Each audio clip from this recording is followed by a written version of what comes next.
Ce n'est pas vous qui m'avez choisi, dit le Seigneur. C'est moi qui vous ai choisi.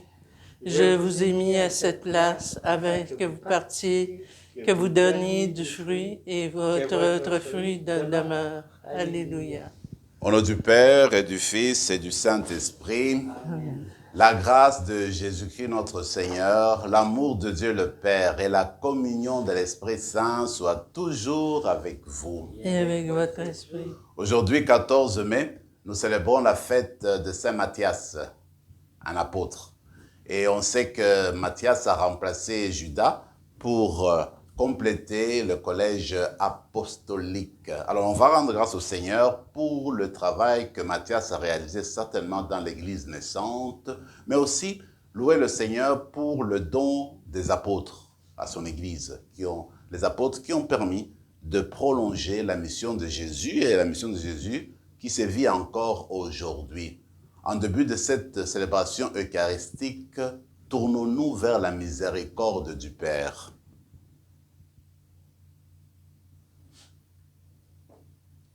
Seigneur, accorde-nous ton pardon. Nous avons péché contre toi. Montre-nous ta miséricorde. Et nous sommes sauvés. Que Dieu Tout-Puissant nous fasse miséricorde, qu'il nous pardonne nos péchés et nous conduise à la vie éternelle. Amen. Seigneur, prends pitié. Seigneur, prends pitié. Ô Christ, prends pitié. Ô Christ, prends pitié. Seigneur, prends pitié. Seigneur, prends pitié. Gloire à Dieu, au plus haut des cieux, et paix sur la terre aux hommes qui l'aiment. Nous te louons, nous te bénissons, nous t'adorons, nous te glorifions, nous te rendons grâce pour ton immense gloire. Seigneur Dieu, Roi du ciel, Dieu le Père Tout-Puissant, Seigneur, Fils unique Jésus-Christ, Seigneur Dieu, Agneau de Dieu, le Fils du Père, toi qui enlèves le péché du monde, prends pitié de nous. Toi qui enlèves le péché du monde, reçois notre prière. Toi qui es assis à la droite du Père, prends pitié de nous. Car toi seul est saint, toi seul est Seigneur, toi seul est très haut, Jésus-Christ, avec le Saint-Esprit, dans la gloire de Dieu le Père. Amen. Prions le Seigneur.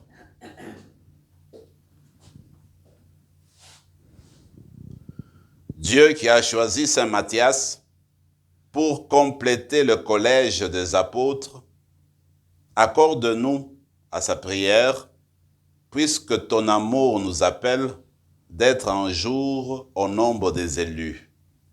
Par Jésus-Christ, ton Fils, notre Seigneur, qui règne avec toi et le Saint-Esprit, maintenant et pour les siècles des siècles. Amen.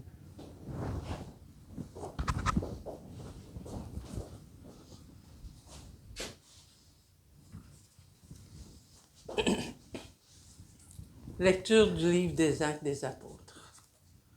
En ces jours-là, Pierre se leva au milieu des frères qui étaient réunis au nombre d'environ 120 personnes et il déclara: « Frères, il fallait que l'Écriture s'accomplisse. En effet, par la bouche de David, l'Esprit Saint avait d'avance parlé de Judas, qui en est venu à servir de guide aux gens qui ont arrêté Jésus. Ce Judas était l'un de nous et avait reçu sa part de notre ministère. Il est écrit au livre des psaumes que son domaine devienne un désert et que personne n'y habite, et encore qu'un autre prenne sa charge. Or, il y a des hommes qui nous ont accompagnés durant tout le temps où le Seigneur Jésus a vécu parmi nous, depuis le commencement, lors du baptême donné par Jean, jusqu'au jour où il fut enlevé d'auprès de nous. Il faut donc que l'un d'entre eux devienne avec nous témoin de sa résurrection. » On en présenta deux, Joseph appelé Barsabas, puis surnommé Justus, et Matthias. Ensuite, on fit cette prière. « Toi, Seigneur, qui connais tous les cœurs, désigne lequel des deux tu as choisi pour qu'il prenne dans le ministère apostolique la place que Judas a désertée, en allant à la place qui est désormais la sienne. » On tira au sort entre eux, et le sort tomba sur Matthias, qui fut donc associé par suffrage aux 11 apôtres. Parole du Seigneur. Nous rendons grâce à Dieu. Le Seigneur l'a placé parmi les princes de son peuple. Le Seigneur l'a placé parmi les princes de son peuple. Louez, serviteurs du Seigneur, louez le nom du Seigneur. Béni soit le nom du Seigneur, maintenant et pour les siècles des siècles. Le Seigneur l'a placé parmi les princes de son peuple. Du levant au couchant du soleil, loué soit le nom du Seigneur. Le Seigneur domine tous les peuples, sa gloire domine les cieux. Le Seigneur l'a placé parmi les princes de son peuple. Qui est semblable au Seigneur notre Dieu? Lui, il siège là-haut, mais il abaisse son regard vers le ciel et vers la terre. Le Seigneur l'a placé parmi les princes de son peuple. De la poussière, il relève le faible, il retire le pauvre de la cendre, pour qu'il siège parmi les princes de son peuple. Le Seigneur l'a placé parmi les princes de son peuple. Alléluia, alléluia. C'est moi qui vous ai choisi du milieu du monde, afin que vous alliez, que vous portiez du fruit et que votre fruit demeure, dit le Seigneur. Alléluia.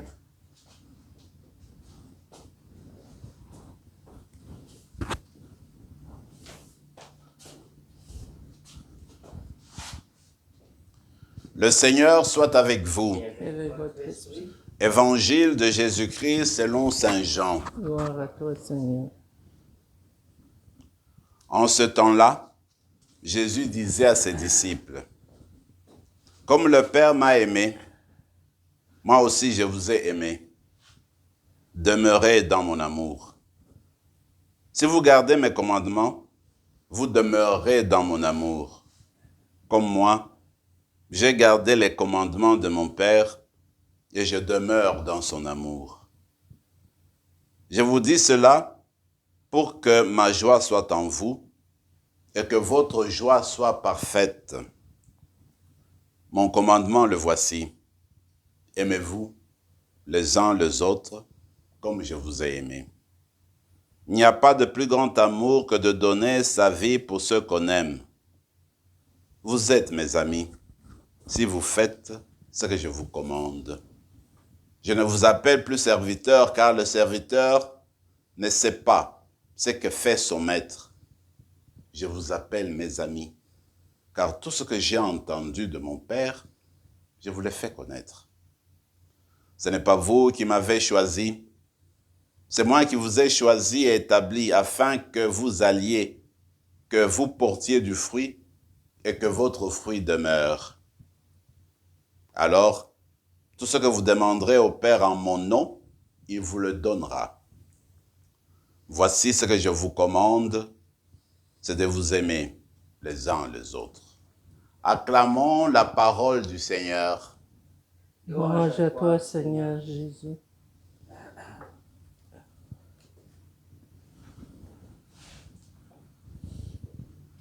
Nous connaissons bien l'histoire de Judas Iscariote.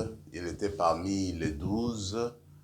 Alors malheureusement, il a passé par des moments difficiles dans sa crise. Quand il s'est rendu compte qu'il avait trahi son maître, eh bien le texte nous dit que sa manière de se repentir, il a pensé s'enlever la vie. C'était en fait une autodestruction, alors que la miséricorde de Dieu était toujours là. Mais quand le Seigneur fut enlevé, les apôtres se sont rendus compte que, eh bien, ils étaient 11, alors que le Seigneur les avait choisis 12. Alors ils se sont dit, il faudrait qu'on choisisse quelqu'un. Ce qui est intéressant dans ce texte-ci, c'est deux choses. La première, c'est la définition d'un apôtre. Qu'est-ce qu'un apôtre? Nous avons une définition dans toute l'Écriture, mais ici, dans le livre des Actes des Apôtres, il y a une définition précise. Un apôtre, c'est celui qui a suivi Jésus du début à la fin, depuis le baptême de Jean le Baptiste jusqu'au moment où Jésus fut enlevé dans le ciel. Ça, c'est une caractéristique. Une deuxième, c'est être témoin de la résurrection de Jésus. Alors, pour choisir le remplaçant de Judas, les apôtres se sont dit qu'il faudrait que la personne porte en fait, remplisse ces conditions-là. C'est ainsi que leur manière de faire, c'était tirer au sort. Ils ont d'abord choisi 2 personnes, un certain Barnabas et un certain Joseph qu'on a surnommé Barnabas, et puis un autre Matthias. Le sort est tombé sur Matthias. Alors Matthias est devenu apôtre. Mais c'est important de voir comment les apôtres ont procédé. Donc par tirage au sort. Tirage au sort, c'est un peu comme, je dirais, une vote, je veux dire, un choix peut-être aveugle, à l'aveuglette. Mais l'essentiel, ça montre que c'est Dieu qui choisit. C'est Dieu qui choisit. J'étais surpris d'apprendre qu'il y a certaines traditions, certaines églises aujourd'hui qui continuent cette manière-là pour choisir, n'est-ce pas, les responsables, les patriarches. Par exemple, l'église copte et aussi l'église de la Serbie. Il paraît qu'à un moment donné, quand ils arrivent à 2 ou 3 personnes, alors ils procèdent par tirage au sort pour voir qui va devenir patriarche de leur église. Alors, leur manière de procéder, c'est prendre un enfant, le bander, les yeux, et puis le laisser choisir. Qu'ils ont mis sur la table, le petit numéro, alors l'enfant va choisir. Alors pour eux, en fait, c'est le signe du choix de Dieu. Juste pour dire qu'il y a certaines églises, certaines traditions qui sont inspirées du choix de Matthias pour continuer encore aujourd'hui à lire leurs apôtres. Mais ce qui est important, à mon avis aussi, c'est de voir la signification du collège apostolique. À ce moment-là, les apôtres ont compris qu'il fallait qu'ils soient 12, parce que le Seigneur les avait désignés 12. C'était bien correct. Mais quand les apôtres vont commencer à mourir, l'Église ancienne n'a pas senti la nécessité de remplacer les apôtres chaque fois que ça reste 12. Ils ont compris que le chiffre 12, finalement, c'était un chiffre symbolique qui montrait que, eh bien, les apôtres représentaient les 12 tribus d'Israël, mais c'est les 12 tribus d'un Israël, d'un nouvel Israël qui est plus large, qui est l'humanité, qui est le monde entier. Finalement, comme on le sait aujourd'hui, les apôtres, ce sont les évêques. Le collège apostolique est remplacé par le collège épiscopal. Donc, il n'est pas nécessaire d'être 12. Ce qui est important, c'est d'être témoin de Jésus-Christ. Et aujourd'hui, c'est prolonger le témoignage de la résurrection, c'est prolonger le témoignage de la vie de Jésus qui se donnait pour nous. Alors nous, aujourd'hui, nous allons prier pour tous les évêques, on va prier pour tous les apôtres du Christ, afin que ces apôtres continuent à porter la flamme de la foi, à réveiller, à éclairer le monde d'aujourd'hui. D'ailleurs, on peut étendre encore ces titres-là d'apôtres. C'est vous et moi, nous tous, nous toutes, nous sommes des apôtres, c'est-à-dire des envoyés de Dieu. Nous sommes des envoyés en mission. En mission, c'est-à-dire nous sommes envoyés pour témoigner de l'amour de Dieu pour le monde, pour témoigner de ce Jésus qui est venu donner sa vie pour nous, pour notre rédemption. Et celui qui l'accepte, eh bien, il a le salut éternel. Voilà notre mission, voilà notre travail, voilà notre vocation d'apôtre depuis le jour de notre baptême. Dans la fête de Matthias, on nous choisit la lecture qui vient de Jean, l'évangile selon Saint Jean d'ailleurs. C'est cet évangile que nous sommes en train de lire tous ces jours-ci, durant ce temps pascal. L'évangile, on l'avait déjà lu il n'y a pas longtemps. Alors, c'est encore une fois le noyau de l'enseignement de Jésus, qui est aussi le noyau, en fait, de l'évangile de Jean, l'amour de Dieu pour l'humanité. Et l'amour de Dieu pour l'humanité est traduite par l'envoi du Fils. Le Fils qui vient dans le monde et le Fils qui se donne à nous. Maintenant, le Seigneur nous dit, il faudrait que vous vous aimiez comme moi je vous ai aimé. Comment est-ce que le Seigneur nous a aimés? En donnant sa vie pour nous, en étant don pour nous. Alors c'est ainsi que nous aussi, nous sommes appelés à nous aimer les uns les autres, c'est-à-dire l'amour chrétien, en fait, c'est un amour qui s'inspire de celui de Dieu. L'amour chrétien est un amour qui va puiser dans l'amour de Dieu. L'amour chrétien est un amour qui veut refléter la présence de Dieu. Donc, quand on s'aime comme chrétien dans la manière de Jésus, c'est que nous devenons des dons pour les autres. Le don de notre vie, le don de notre temps, le don de notre cœur, le don de tout notre être. Et notre vie, finalement, trouve son couronnement dans le don de toute notre existence au nom de Dieu. Voilà, me semble, la signification profonde de l'amour chrétien. Mais ce qui est beau, c'est de voir que le Seigneur va plus loin et dit, l'amour c'est cela, mais il y a aussi cette dynamique, il y a aussi cette caractéristique de l'amitié. Il dit, eh bien, je ne vous appelle plus des serviteurs, vous êtes mes amis. C'est parce que le Seigneur nous aime tellement que nous sommes devenus ses amis. Quand moi je grandissais, on nous disait qu'un ami est celui qui est là dans les temps sombres de ta vie. Quand tout le monde t'a abandonné, tout le monde t'a fui, l'ami est toujours là avec toi. Il n'a pas honte de ce qui t'est arrivé. Il vient te soutenir, il vient demeurer avec toi, il vient rester avec toi. On me disait encore, ami, c'est celui en fait avec qui tu vis l'intimité. C'est-à-dire que quand tu veux te défouler, tu veux te fâcher, élever la voix, tu peux le faire devant un ami. Et ami accueille. Il t'accueille, il te porte, il te fait avancer. Un ami, c'est celui qui garde le secret. C'est pas celui quand tu ouvres ton cœur, tu n'as pas confiance, tu te dis, toutes ces choses-là vont être portées encore ailleurs. L'ami, c'est celui qui te prend, qui t'accueille, qui comprend ton secret, qui veut te faire élever, qui veut te faire du bien. Et il t'accueille et il te donne la possibilité de t'asseoir et de te faire renaître encore une fois. Alors, c'est ça que le Seigneur fait de nous. Notre Seigneur est notre ami. Alors, dans le moment sombre, dans le moment difficile, il est toujours là. Quand nous lui ouvrons notre cœur, c'est dans l'intimité et il garde tout ça pour lui. Quand nous avons besoin d'appui, nous allons chez lui. Voilà, le Seigneur s'offre à nous comme un ami. Alors, dans la célébration d'aujourd'hui, alors que nous allons vivre cette rencontre eucharistique avec le Seigneur, eh bien, sachons que cet amour que nous célébrons aujourd'hui vient à notre rencontre encore. Et le Seigneur vient nourrir cette amitié aujourd'hui pour qu'à notre tour, nous devenions des amis des autres, que nous fassions les autres nos propres amis. Amen.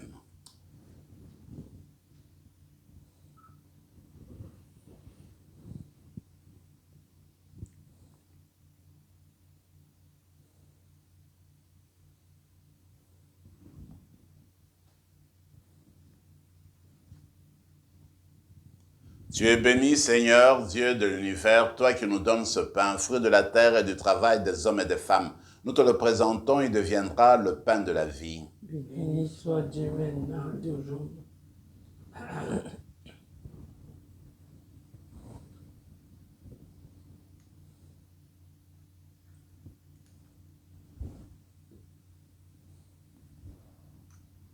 Comme cette eau se mêle au vin pour le sacrement de l'Alliance, puissions-nous être unis à la divinité de celui qui a pris notre humanité.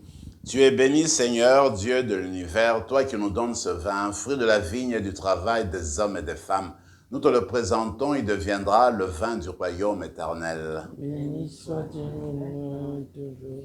Humbles et pauvres, nous te supplions, Seigneur, accueille-nous, que notre sacrifice en ce jour trouve grâce devant toi. Lave-nous de nos fautes, Seigneur, purifie-nous de nos péchés.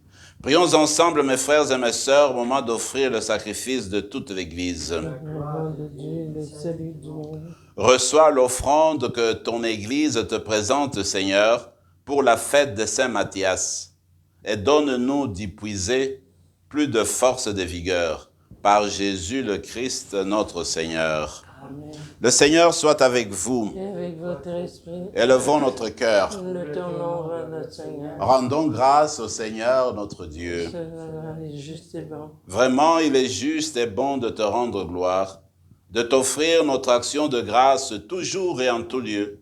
À toi, Père très saint, Dieu éternel et tout-puissant. Tu n'abandonnes pas ton troupeau, pasteur éternel, mais tu le gardes par les apôtres sous ta constante protection. Tu le diriges encore par ces mêmes pasteurs qui les conduisent aujourd'hui au nom de ton Fils. C'est par lui que les anges célèbrent ta grandeur, que les esprits bienheureux adorent ta gloire, que s'inclinent devant toi toutes les puissances d'en haut et tressaillent d'une même allégresse les innombrables créatures des cieux. À leur hymne de louange, laisse-nous joindre nos voix pour chanter et proclamer. Saint, Saint, Saint, le Seigneur Dieu de l'univers, le ciel et la terre sont remplis de ta gloire. Hosanna au plus haut des cieux. Béni soit celui qui vient au nom du Seigneur. Hosanna au plus haut des cieux. Tu es vraiment saint, Dieu de l'univers, et toute la création proclame ta louange, car c'est toi qui donnes la vie. C'est toi qui sanctifies toutes choses par ton Fils Jésus-Christ notre Seigneur, avec la puissance de l'Esprit Saint. Et tu ne cesses de rassembler ton peuple afin qu'il te présente partout dans le monde une offrande pure. C'est pourquoi nous te supplions de consacrer toi-même les offrandes que nous apportons. Sanctifie-les par ton Esprit pour qu'elles deviennent le corps et le sang de Jésus le Christ notre Seigneur. Au moment d'être livré et d'entrer librement dans sa passion, il prit le pain. Il rendit grâce, il le bénit, il rendit grâce, il le rompit, il le donna à ses disciples en disant, « Prenez et mangez-en tous, ceci est mon corps, livré pour vous. »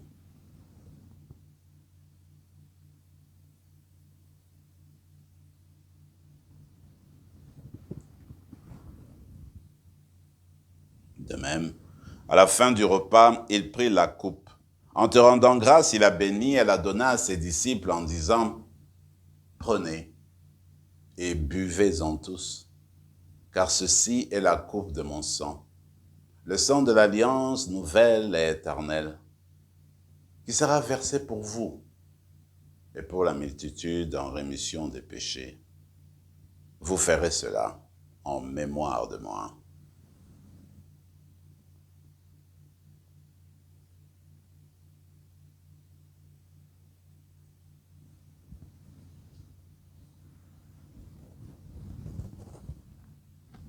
Quand nous mangeons ce pain et buvons à cette coupe, nous célébrons le mystère de la foi. Nous rappelons ta mort, Seigneur ressuscité, et nous attendons que tu viennes. En faisant mémoire de ton Fils, de sa passion qui nous sauve, de sa glorieuse résurrection et de son ascension dans le ciel, alors que nous attendons son dernier avènement, nous présentons cette offrande vivante et sainte pour te rendre grâce. Regarde, Seigneur, le sacrifice de ton Église et daigne y reconnaître celui de ton Fils qui nous a rétablis dans ton alliance. Quand nous serons nourris de son corps et de son sang et remplis de l'Esprit Saint, accorde-nous d'être un seul corps et un seul esprit dans le Christ.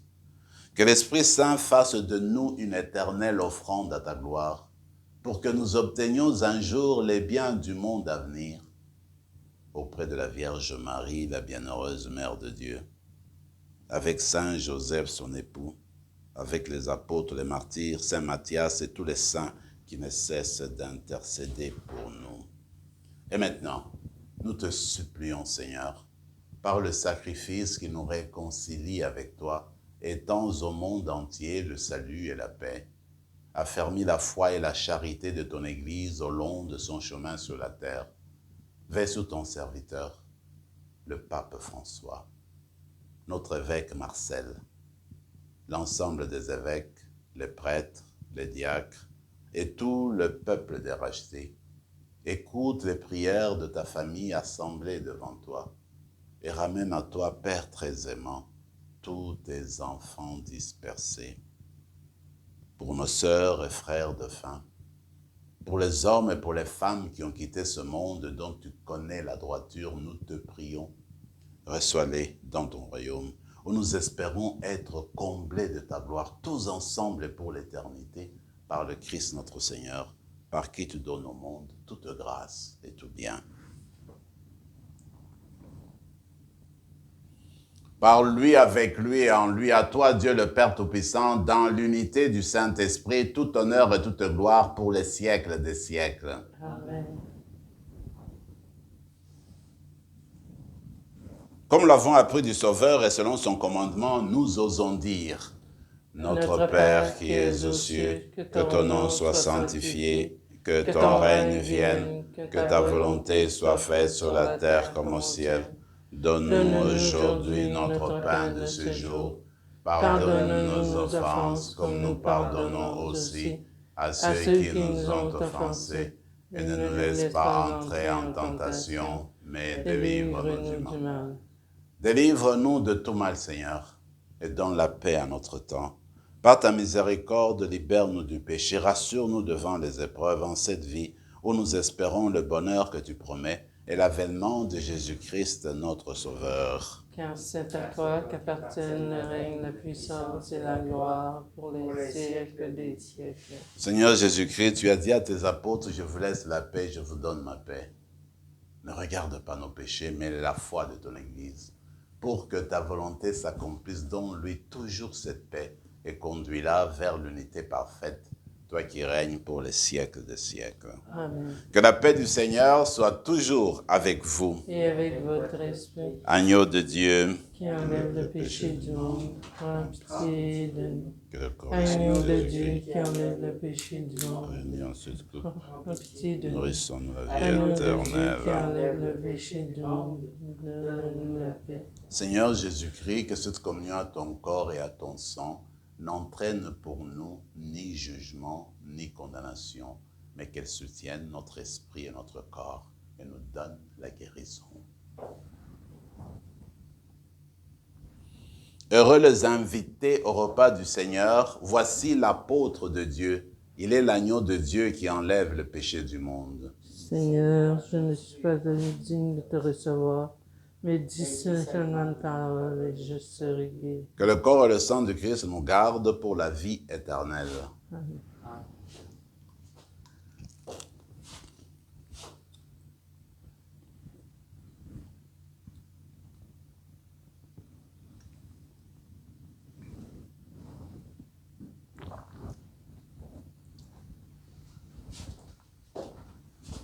Corps de Christ. Corps de Christ.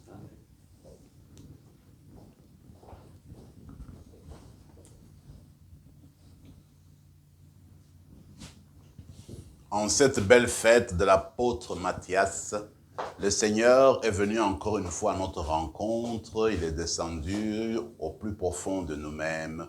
Prenons ce temps de prière et de silence pour lui dire merci et aussi pour lui demander de faire de nous des apôtres d'aujourd'hui.